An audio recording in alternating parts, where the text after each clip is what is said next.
A Tryst at an Ancient Earthwork, a short story by Thomas Hardy. At one's every step forward it rises higher against the south sky, with an obtrusive personality that compels the senses to regard it and consider. The eyes may bend in another direction, but never without the consciousness of its heavy, high-shouldered presence at its point of vantage. Across the intervening levels, the gale races in a straight line from the fort, as if breathed out of it hitherward. With the shifting of the clouds, the faces of the steeps vary in colour and in shade, broad lights appearing where mist and vagueness had prevailed, dissolving in their turn into melancholy grey, which spreads over and eclipses the luminous bluffs. In this so-thought immutable spectacle, all is change. Out of the invisible marine region on the other side, birds soar suddenly into the air and hang over the summits of the heights with the indifference of long familiarity. Their forms are white against the tawny concave of cloud, and the curves they exhibit in their floating signify that they are seagulls which have journeyed inland from expected stress of weather. As the birds rise behind the fort, so do the clouds rise behind the birds, almost as it seems, stroking with their bagging bosoms the uppermost flyers. The profile of the whole stupendous ruin, as seen at a distance of a mile eastward, is cleanly cut as that of a marble inlay. It is varied with protuberances, which from hereabouts have the animal aspect of warts, wens, knuckles, and hips. It may indeed be likened to an enormous many-limbed organism of an antediluvian time, partaking of the cephalopod in shape, lying lifeless and covered with a thin green cloth, which hides its substance while revealing its contour. This dull green mantle of herbage stretches down towards the levels, where the ploughs have essayed for centuries to creep up near and yet nearer to the base of the castle, but have always stopped short before reaching it. The furrows of these environing attempts show themselves distinctly, bending to the incline as they trench upon it, mounting in steeper curves, till the steepness baffles them, and their parallel threads show like the striae of waves pausing on the curl. The peculiar place of which these are some of the features is Mai-Dun, the castle of the great hill, said to be the Dunium of Ptolemy, the capital of the Durotriges, which eventually came into Roman occupation and was finally deserted on their withdrawal from the island. Asterisk, asterisk, asterisk, asterisk, asterisk. The evening is followed by a night on which an invisible moon bestows a subdued yet pervasive light, without radiance as without blackness. From the spot whereon I am ensconced in a cottage a mile away, the fort has now ceased to be visible.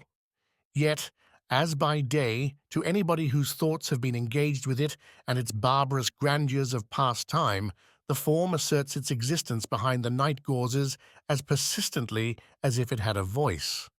Moreover, the southwest wind continues to feed the intervening arable flats with vapours brought directly from its sides. And the midnight hour for which there has been occasion to wait at length arrives, and I journey towards the stronghold in obedience to a request urged earlier in the day. It concerns an appointment, which I rather regret my decision to keep now that night is come. The route thither is hedgeless and treeless. I need not add deserted. The moonlight is sufficient to disclose the pale, ribbon-like surface of the way as it trails along between the expanses of darker fallow. Though the road passes near the fortress, it does not conduct directly to its fronts. As the place is without an inhabitant, so it is without a trackway. So presently, leaving the macadamized road to pursue its course elsewhither, I step off upon the fallow and plod stumblingly across it. The castle looms out of the shade by degrees, like a thing waking up and asking what I want there. It is now so enlarged by nearness that its whole shape cannot be taken in at one view. The ploughed ground ends as the rise sharpens, the sloping basement of grass begins, and I climb upward to invade Mai-Dun. Impressive by day, as this largest ancient British work in the kingdom undoubtedly is, its impressiveness is increased now. After standing still and spending a few minutes in adding its age to its size and its size to its solitude, it becomes appallingly mournful in its growing closeness. A squally wind blows in the face with an impact which proclaims that the vapors of the air sail low tonight. The slope that I so laboriously clamber up the wind skips sportively down. Its track can be discerned even in this light by the undulations of the withered grass bents, the only produce of this upland summit except moss. 4 minutes of ascent, and a vantage ground of some sort is gained. It is only the crest of the outer rampart.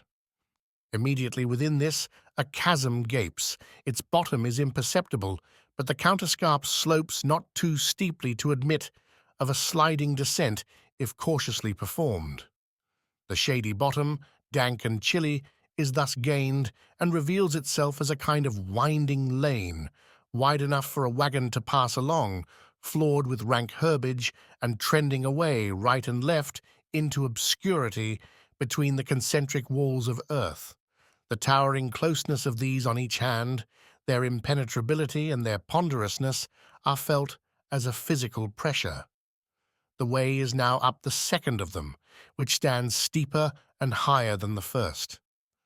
To turn aside, as did Christian's companion, from such a hill difficulty is the more natural tendency, but the way to the interior is upward. There is, of course, an entrance to the fortress, but that lies far off on the other side. It might possibly have been the wiser course to seek for easier ingress there. However, being here, I ascend the second acclivity. The grass stems, the grey beard of the hill, sway in a mass close to my stooping face.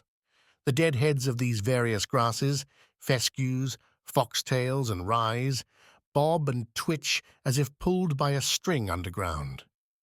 From a few thistles a whistling proceeds, and even the moss speaks in its humble way under the stress of the blast. That the summit of the second line of defense has been gained is suddenly made known by a contrasting wind from a new quarter, coming over with the curve of a cascade. These novel gusts raise a sound from the whole camp or castle, playing upon it bodily as upon a harp. It is with some difficulty that a foothold can be preserved under their sweep. Looking aloft for a moment, I perceive that the sky is much more overcast than it has been hitherto, and in a few instants a dead lull in what is now a gale ensues with almost preternatural abruptness.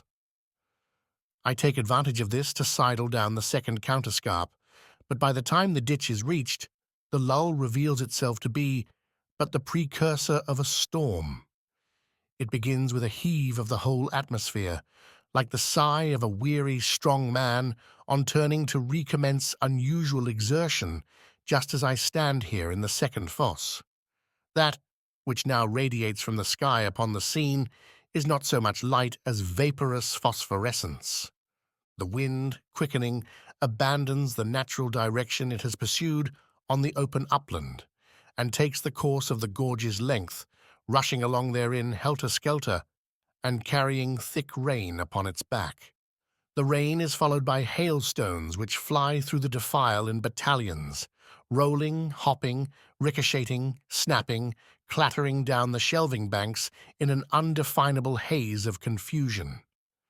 The earthen sides of the fosse seem to quiver under the drenching onset, though it is practically no more to them than the blows of Thor upon the giant of Jotun land.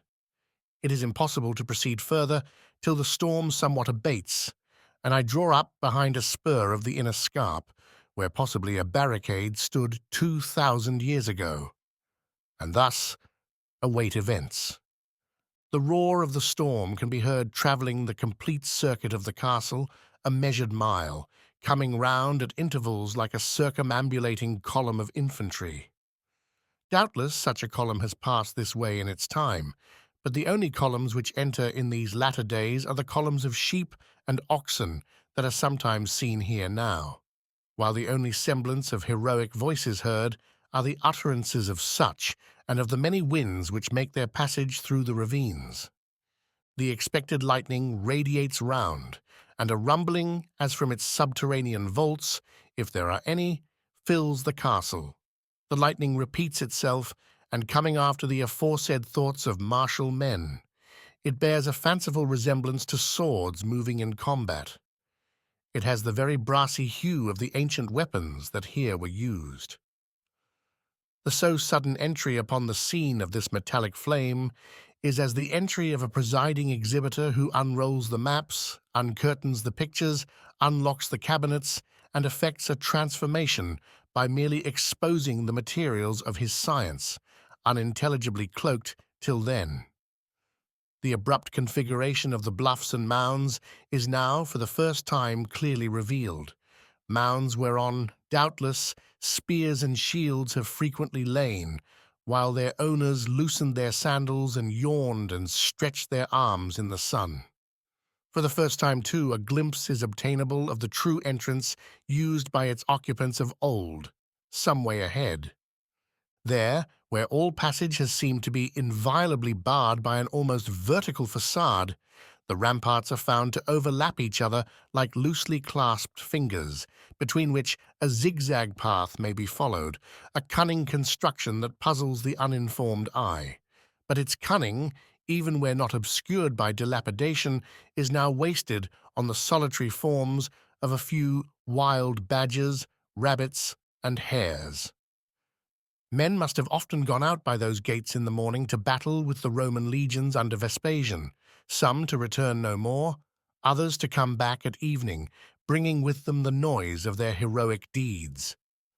But not a page, not a stone, has preserved their fame.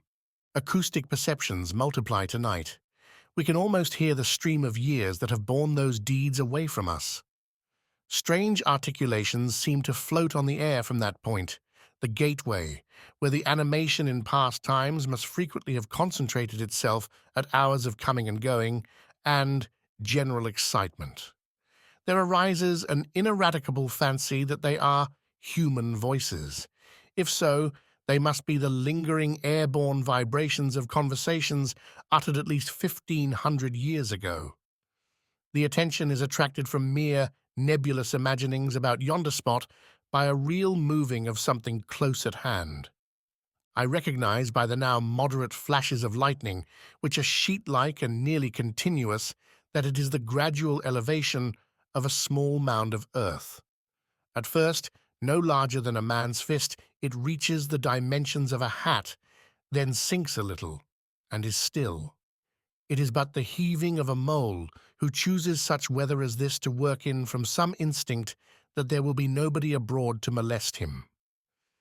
As the fine earth lifts and falls, loosely aside fragments of burnt clay roll out of it, clay that once formed part of cups or other vessels used by the inhabitants of the fortress.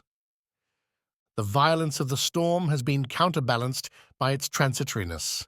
From being immersed in well-nigh solid media of cloud and hail shot with lightning, I find myself uncovered of the humid investiture and left bare to the mild gaze of the moon, which sparkles now on every wet grass blade and frond of moss.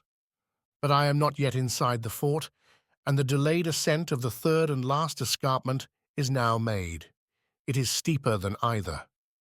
The first was a surface to walk up, the second to stagger up, the third can only be ascended on the hands and toes. On the summit obtrudes the first evidence which has been met with in these precincts that the time is really the 19th century. It is in the form of a white notice board on a post, and the wording can just be discerned by the rays of the setting moon. Caution ... Any person found removing relics, skeletons, stones, pottery, tiles, or other material from this earthwork or cutting up the ground will be prosecuted as the law directs. Here, one observes a difference underfoot from what has gone before. Scraps of Roman tile and stone chippings protrude through the grass in meager quantity, but sufficient to suggest that masonry stood on the spot. before the eye stretches under the moonlight the interior of the fort. So open and so large is it as to be practically an upland plateau, and yet its area lies wholly within the walls of what may be designated as one building. It is a long violated retreat. All its cornerstones, plinths, and architraves were carried away to build neighboring villages even before medieval or modern history began. Many a block, which once may have helped to form a bastion here, rests now in broken and diminished shape as part of the chimney corner of some shepherd's cottage within the distant horizon, and the cornerstones of this heathen altar may form the base course of some adjoining village church.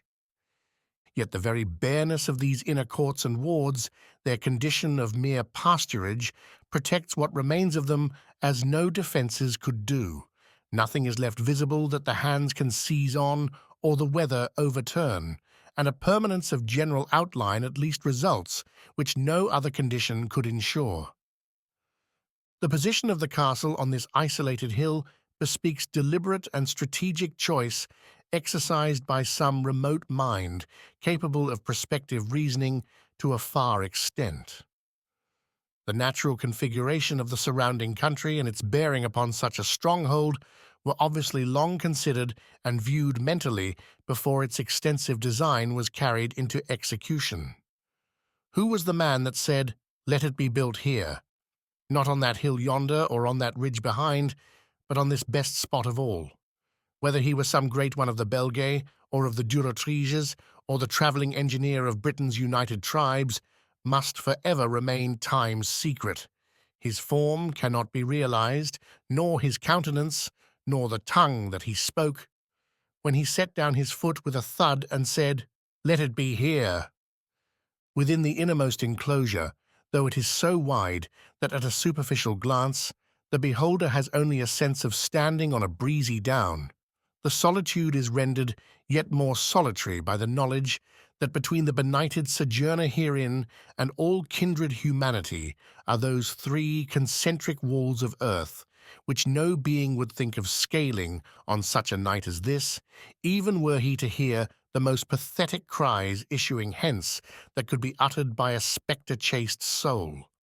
I reach a central mound or platform, the crown and axis of the whole structure. The view from here by day must be of almost limitless extent. On this raised floor, dais, or rostrum, harps have probably twanged more or less tuneful notes in celebration of daring, strength, or cruelty, of worship, superstition, love, birth, and death, of simple, loving kindness, perhaps never. Many a time must the king or leader have directed his keen eyes hence across the open lands towards the ancient road, the Icening Way, still visible in the distance, on the watch for armed companies approaching either to succor or to attack. I am startled by a voice pronouncing my name. Past and present have become so confusedly mingled under the associations of the spot that for a time it has escaped my memory that this mound was the place agreed on for the aforesaid appointment. I turn and behold my friend. He stands with a dark lantern in his hand and a spade and light pickaxe over his shoulder. He expresses both delight and surprise that I have come. I tell him I had set out before the bad weather began. He to whom neither weather, darkness, nor difficulty seems to have any relation or significance, so entirely is his soul wrapped up in his own deep intentions, asks me to take the lantern and accompany him. I take it and walk by his side. He is a man about 60, small in figure, with grey old-fashioned whiskers cut to the shape of a pair of crumb brushes. He is entirely in black broadcloth, or rather, at present, black and brown, for he is bespattered with mud from his heels to the crown of his low hat. He has no consciousness of this, no sense of anything but his purpose, his ardour for which causes his eyes to shine like those of a lynx, and gives his motions all the elasticity of an athlete's. Nobody to interrupt us at this time of night. He chuckles with fierce enjoyment. We retreat a little way and find a sort of angle, an elevation in the sod, a suggested squareness amid the mass of irregularities around. Here, he tells me, if anywhere, the king's house stood. 3 months of measurement and calculation have confirmed him in this conclusion. He requests me now to open the lantern, which I do, and the light streams out upon the wet sod.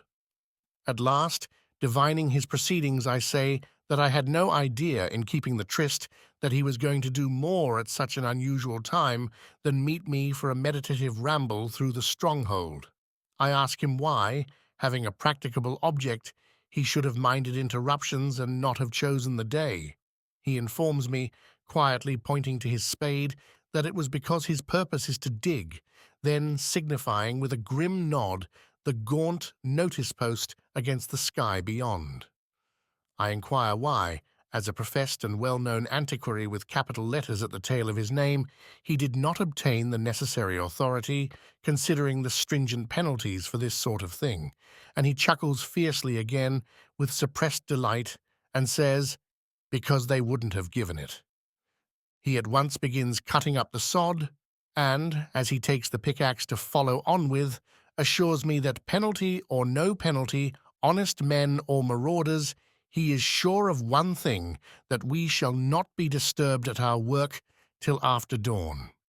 I remember to have heard of men who, in their enthusiasm for some special science, art, or hobby, have quite lost the moral sense which would restrain them from indulging it illegitimately, and I conjecture that here at last is an instance of such an one.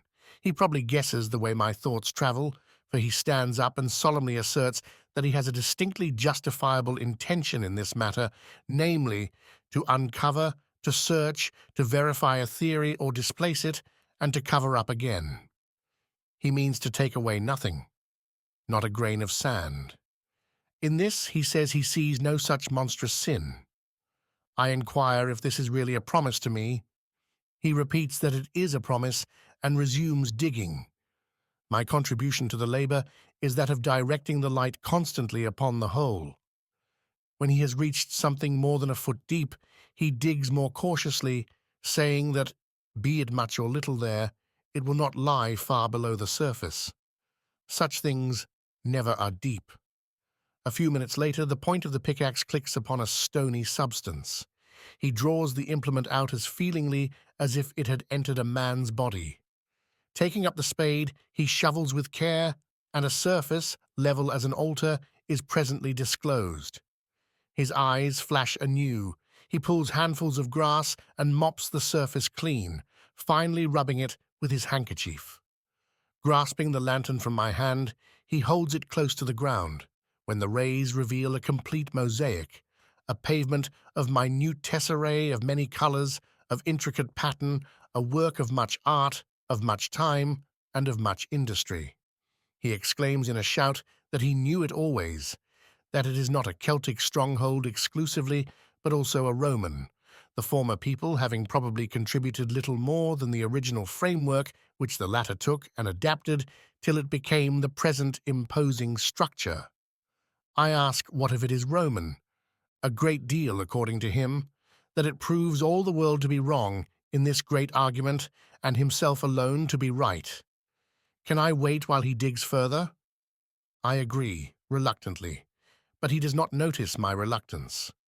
At an adjoining spot he begins flourishing the tools anew with the skill of a navvy, this venerable scholar with letters after his name. Sometimes he falls on his knees, burrowing with his hands in the manner of a hare, and where his old-fashioned broadcloth touches the sides of the hole, it gets plastered with the damp earth. He continually murmurs to himself, how important, how very important this discovery is. He draws out an object. We wash it in the same primitive way, by rubbing it with the wet grass, and it proves to be a semi-transparent bottle of iridescent beauty, the sight of which draws groans of luxurious sensibility from the digger. Further and further search brings out a piece of a weapon. It is strange indeed that by merely peeling off a wrapper of modern accumulations, we have lowered ourselves into an ancient world. Finally, a skeleton is uncovered, fairly perfect. He lays it out on the grass, bone to its bone. My friend says the man must have fallen fighting here, as this is no place of burial. He turns again to the trench, scrapes, feels, till from a corner he draws out a heavy lump, a small image 4 or 5 inches high. We clean it as before.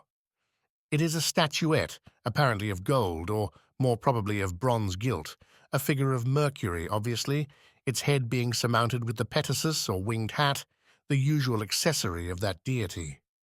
Further inspection reveals the workmanship to be of good finish and detail, and, preserved by the limy earth, to be as fresh in every line as on the day it left the hands of its artificer.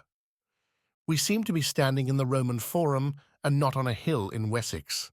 Intent upon this truly valuable relic of the old empire, of which even this remote spot was a component part, we do not notice what is going on in the present world till reminded of it by the sudden renewal of the storm.